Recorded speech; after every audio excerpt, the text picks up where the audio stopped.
Good evening. I'm Nisa Petrilli. I'm Jay Kaplan. I'm Steve Ferguson. And I'm Anthony Strait, sitting in for Sean Roman. And this is the On the Sports Lines NBA Tip-Off Special.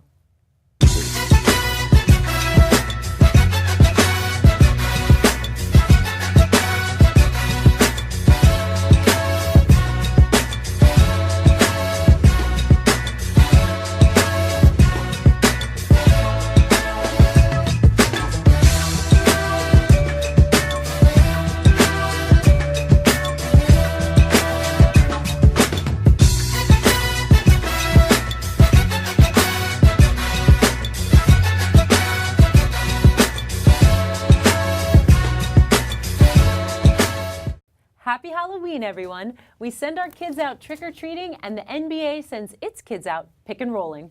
Tonight, we're all about the association and the who's, what's, and whys of the 2014-2015 season. As always, we want to hear from you, so email us at fanspeak@onthesportslines.com, send your tweets to @onthesportslines, and your posts to facebook.com/onthesportslines. We just may read them on the show. Sean's not here. I'm not doing it. Good job. Well, guys, the Knicks are coming off an up-and-down 37-45 season that saw them miss the playoffs. Exit Mike Woodson, enter Phil Jackson, Derek Fisher, and the Triangle Offense. Steve, give me one storyline you'll be watching and one bold prediction. Well, the storyline I'll be looking at is Jose Calderon. He is eminently better than Raymond Felton ever was at point guard. And you look at his offense, you look at his passing, and his intelligence in running the court. It'll be tremendously better.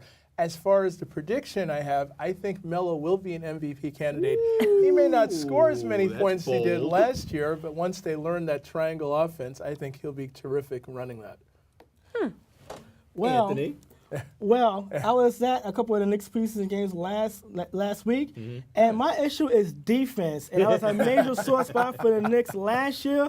It was so bad that I'm surprised that 18,000 people didn't scream "Olay" anytime a point guard drove the paint. But when you look at this Knicks defense, they are 24th in 2014 in defensive efficiency. That is down from 5th in 2012 and 19th in 2013, the year before. They were so generous outside of the perimeter. They gave up 37.1% behind the three-point arc. But get this, though. That was 27th. 8 three-pointers allowed were 28th. And they gave up a whopping 59.8% in the corner three-pointers. Absolutely. No Tyson Chandler. A poor defense is even more atrocious. And despite Coach Fisher's defensive field initial defense, they still allow opponents to shoot close to 45% in the preseason. Andrea Bagnani, Amara Stoudemire are defensive liabilities. And the guys, too often, you see this on every Knick highlight, they're not sprinting back on defense. They're not stopping the ball handler. They look absolutely confused. The rotations are slow. The speedy lineups, small lineups are going to give the Knicks a very hard time. And I remember when I was playing basketball, not a long time, but I was told that defense is more about will and attitude than any defensive skill. And it takes all 5 guys to actually buy into that. If they can remotely buy into that for more than maybe 10 or 15 minute spurts, they can actually make the playoffs and turn things around in Derek Fisher's first season. My prediction is, speaking of Fisher, I think he will be a coach of the year candidate. Really? Wow. The Knicks were such an embarrassment last year. It can only go up from here. Well, if you look at it from that True. point of view, sure. Well, my angle is someone who's been my whipping boy for the last couple of years. I'm talking about J.R. Smith. Sorry, J.R. The triangle offense, as you all know, is all about ball movement, multiple players touching the ball, and a lack of isolation plays. 3 things that do not fit J.R. Smith's style of play. Not at He all. can be alternately brilliant, 22 points per game in the last 10 games of the season, and maddening, 9 for 36 in a 5-game stretch that got him benched. All this means you never know which one of him is going to show up. Now, he is the ultimate streak shooter. He has no conscience when it comes to shot selection. He is has serious skills as a scorer, deep range, quickness off the bounce, but he struggles to understand team concepts or his own limitations. He doesn't think he has any. He's a liability on defense, and he's one of the worst of the liabilities. The Knicks are 3.1 points per 100 possessions better without him on the floor defensively. All this combines to paint a picture of a me-first, player who just does not fit the system or the culture that Phil Jackson and Derek Fisher are looking to create. I have a feeling if they can move him, they will. And it would be interesting for me to see just how long it takes Phil to actually get him out the door, which will lead now to my bold prediction for the Knicks. Tim Hardaway Jr. will jump both Smith and Iman Shumpert in the rotation and become the starting two-guard before mid-season. Wow. We will start to see more and more of the all-around game he displayed at Michigan, where he handled the ball, created for others, finished at the rim, as well as being a knockdown spot-up shooter. Which he Speaking of is. which, Phil Jackson exercised his option on his contract, so you may be right because Yeah, All-Star you may break. very well be right. Out the door. Bye, We'll JR. see. Well, the Nets are coming off a 44-38 season that saw them go to the conference semis before losing to the Heat. The power-hungry Jason Kidd was let go, and Lionel Hollins was brought in. Anthony, give me one storyline you'll be watching and one bold prediction. Well, let me tell you one bold story. Once upon a time in a place far, far away, Darren Williams was once considered one of the top 5 point guards in This the is league. true. Yes, he was. My, how the mighty has fallen because he has certainly not lived up to his contract, the 5-year, $98 million contract to be the cornerstone of a Brooklyn Yeah. Net franchise. He has completely been He's a shadow of his He's former a shadow of his former Yeah, he self. is. Injuries played a huge part of that. He's Yep. had ankle problems the last few years. This offseason, he's had surgery on both ankles. Both ankles. You want to know how that takes from his explosiveness? 10 dunks in 2 years, including playoff games. He's been madly inconsistent as well. Remember the Miami Heat series? 17 points in game 1, a goose egg in game number 2. Yep. He's 30 years old. He missed 17 games last season due to various injuries. He's walking around, even last night, he has his right wrist taped up and his thumb bandaged. We don't know what the injury with that is all about. No. But in the preseason, he did play a little better, seemed to be a little healthy again, shot 50%, nearly 3-to-1 assist-to-turnover ratio. If he can stay healthy, that would really boost the Brooklyn Nets Yeah. playoff hopes. Oh, yeah. And speaking of health, my bold prediction is Brook Lopez is healthy. It's going to be an X-Neck by the All-Star break. By the trade Really? deadline. I like what Macy Plumlee is developing into. I saw a brief glimpse of him during the U.S. national team in the summertime. If he develops on track, like I think he will, Brook Lopez is expendable, and the Brooklyn Nets with no picks to speak of would love to move him, his injury-prone career, and his contract if they possibly can. Interesting.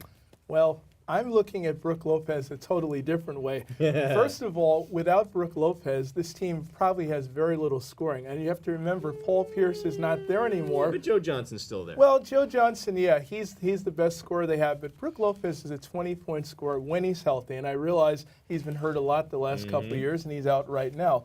But I think if he's healthy, he can do a lot for the team if they teach him to play better defense, which Lionel Hollins is known to do.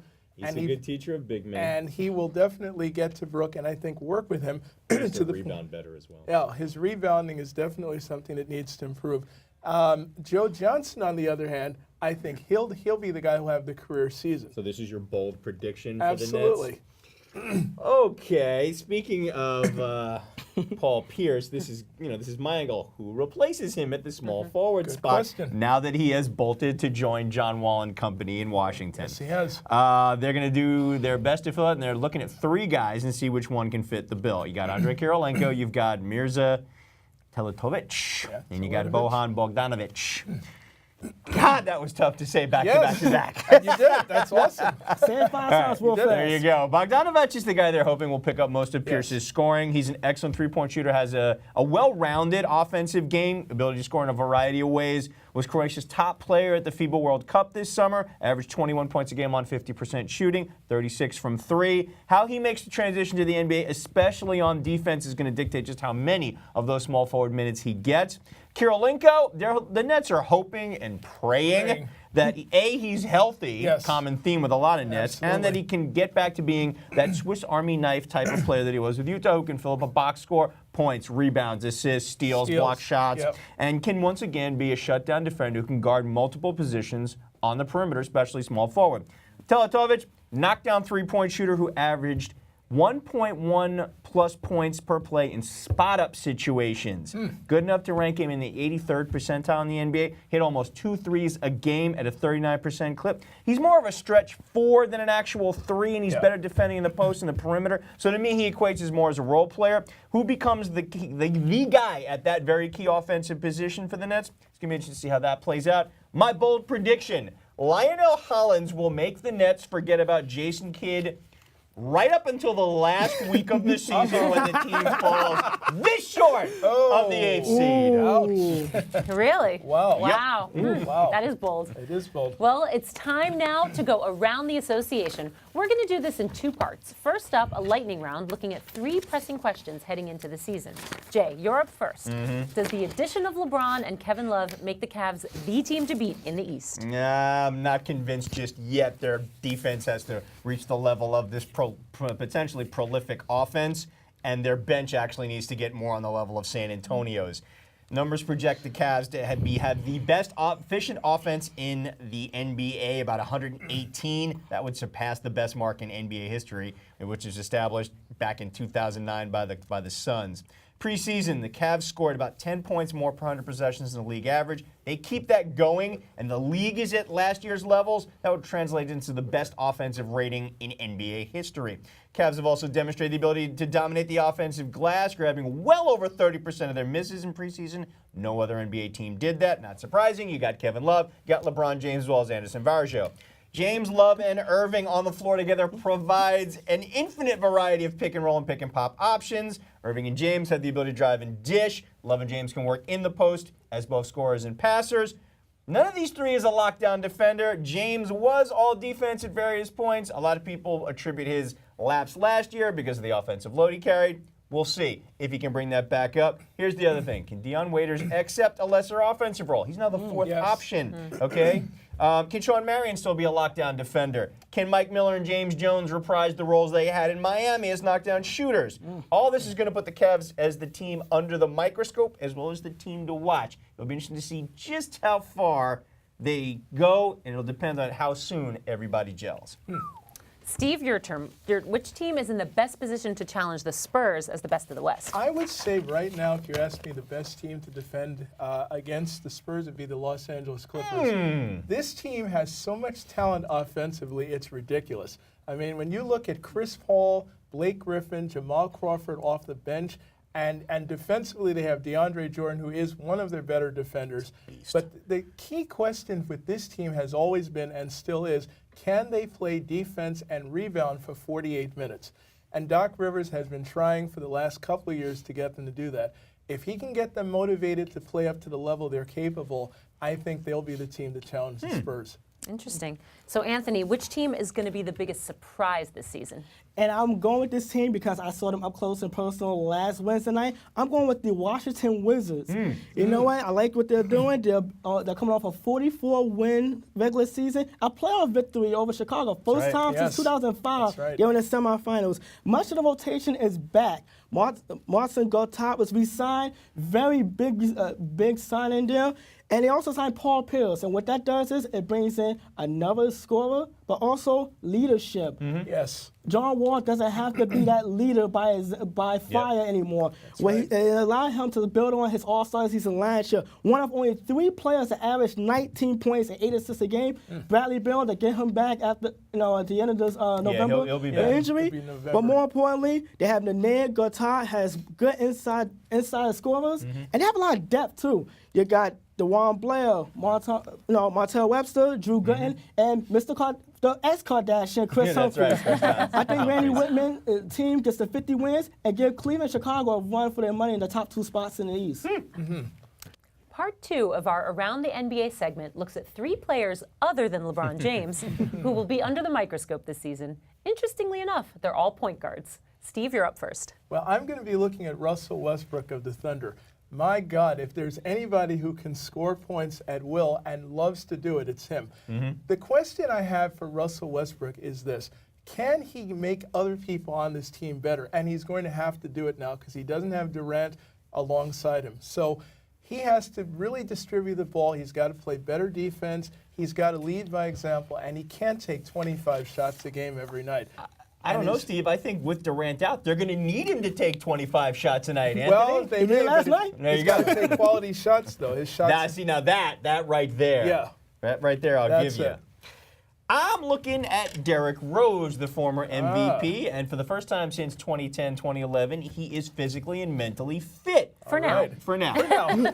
Which bodes well for a deep, versatile team that developed terrific chemistry and found both an identity and ways to win without him, attributable to Joakim Noah's personality and Tom Thibodeau's defense. Now, here's the thing. Rose did not have great stats backing up Kyrie Irving for the Team USA this summer at the FIBA World Cup, but physically, he looked like his old stuff. He held up through the cluster of games. They had a stretch of 5 games in 6 days, and he played in all of them. Having a versatile inside-out scoring threat in Pau Gasol to share the offensive load means Rose can get back to being himself without feeling like he has to score on every possession. Yeah.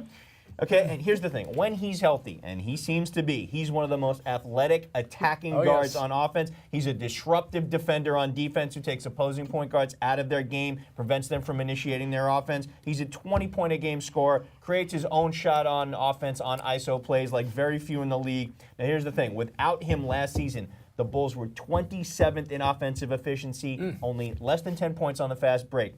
His last full season when he was healthy, 12th in offensive efficiency, 13.5 points on the break. Will the Bulls be good or just great?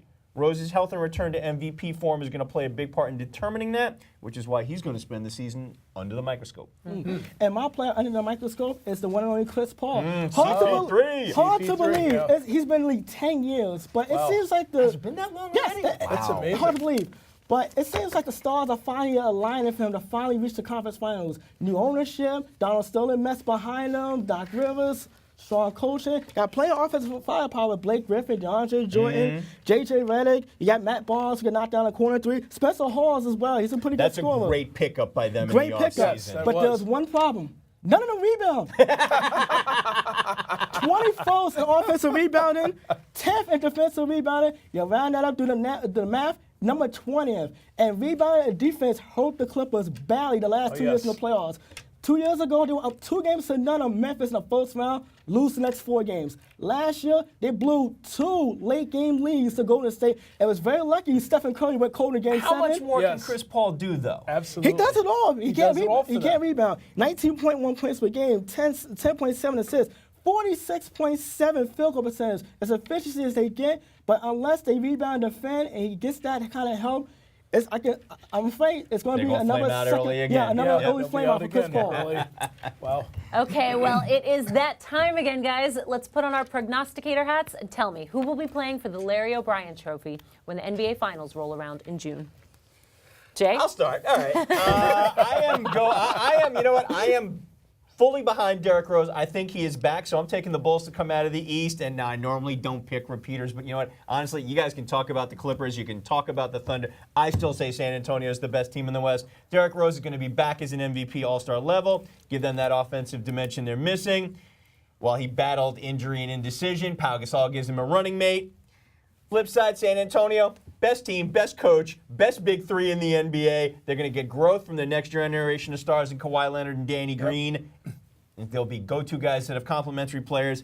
Chicago versus San Antonio. This is one of the rare times, Jay, that you and I actually No way! Get out! Yes. Wow! I can't remember last time that happened. That's right. I'm going Spurs Bulls also because, again, when you look at the Bulls, you got to look at Derrick Rose returning and the depth that this team has. Yeah. When you see Doug McDermott is coming off the bench, and this guy was the leading scorer at the college level, you've got Mike Dunleavy, you've got Heinrich, you've got Rose, and you have Noah. This team is so talented, and defensively, this team knows how to play defense. Spurs? The Spurs, they're a terrific team, and now they have a new leader, and I would say that's Kawhi Leonard. He'll be the next guy to lead that team, but they have it all, and they really play well when their backs are against the wall. Anthony?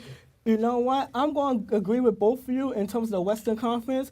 I watched that Spurs Mavericks game the other day, and the ball movement was just unbelievable. Amazing. Yes, it gives me flashbacks of the 1978-73 Knicks when the Garden was eating, by the way. If you want to put up a game film on how you play team offense, team basketball, the San Antonio Spurs, this is the class of the Western Conference. In the East, LeBron James. You going with him? LeBron James, the Cavaliers. You want to know why? Wow. The Cavs post practice. Who was running that practice? LeBron. James. They named his son. He goes on a 4-year pilgrimage. He comes back. He's wise and experienced. I think that would make everything gel together as quickly as people give him credit for. Spurs versus Cavs, NBA Finals. All right. Neat. Well, I agree with Anthony on the Cavs. I'm taking a risk there too. I just think where LeBron goes, the finals go. All right. That's just how Okay. it's been going, and I just think it's going to keep going that way. And then I'm going Clippers because they just have Wow. so much talent that I think Okay. this is the year that Maybe they it's their time. finally get it together and do it. I just think Maybe they can it's do their it. So time. Cavs, Clippers. That There could you be go. interesting. Since the World Series ended before November, we felt compelled to weigh in with our final thoughts. The San Francisco Giants won their third straight even-year World Series, defeating the Kansas City Royals 4-3. Steve, final thought on the 2014 Fall Classic. Well, I'm going to say 2 words, Madison Bumgarner. This guy is most likely right now the best postseason pitcher we've seen in a long, long time. Yep. Best pitcher on the West Coast, you could say, is Kershaw. Regular season, best postseason guy is definitely Madison Bumgarner. And what he did last night was amazing. To come in to relieve in a game, not 1 inning, not 2, not 3, but 5 shutout innings in a game that they needed to win. It was amazing. And his earned run average was incredible. I think it was 0.25, I think. Yep. Exactly And what it was. he started them off by getting them past the Pirates, shutting them out to get them to the playoffs, and then on to the next 2 rounds. Amazing. Anthony? For me, it's Nat Yost and his coaching and his managerial decision making. He did 2 things last night that drove me nuts. One, he left Jeremy Guthrie in 1 batter too long. The minute Sandoval, Pablo Sandoval, and Hunter Pence got on, he should have been yanked immediately. He leaves him in 1 batter too long. They get the sack fly. Pablo tags up. He eventually scores. Also, Bunting with Bumgarner's first inning, he was all over the place. Did not have the strike zone. That's And the Escobar one that bothers me. bunts and killed the Royals rally without them even challenging Bumgarner. I tell you what, you guys know I'm going to throw some numbers at you because this is what I do. That's what you I got to do. tell you, I'm pissed at the official scores for taking away Bumgarner's 3rd win last night and So making am I. that a save. Absolutely. I'm sorry. He deserves a win. 5 innings in relief. That's right. Give me a freaking break. Absolutely. Okay, but here you go. Absolutely. True. 52 2/3 innings, a 1.03 ERA, 1 run in 21 World Series innings. Wow. Here's the stat that just blew me away. Royals batters hit .350 against the rest of the Giant pitching staff. They hit a $120 against Bumgarner. Ouch. Wow. Bruce Bochy is the 10th manager to win 3 World Series. The Giants are the first team to win 3 World Series in a 5-year span in the National League since the Cardinals in 42, 44, and 46. And the Giants are the first road team to win a Game 7 of the World Series since the 1979 We Are Family Pirates. That's Road right. teams had lost the previous 9 straight World Wow. Series Game Wow. 7s. Well, that music means it's time for the 3-minute warning. Anthony, lead us off. Tuesday night marked a historic night for the NBA. Not only did the San Antonio Spurs raise their 5th championship banner, but they also broke down a major barrier. Becky Hammond became the first woman to begin a season as a full-time assistant coach, while Greg Popovich would tell you that the hire was simply adding another basketball mind.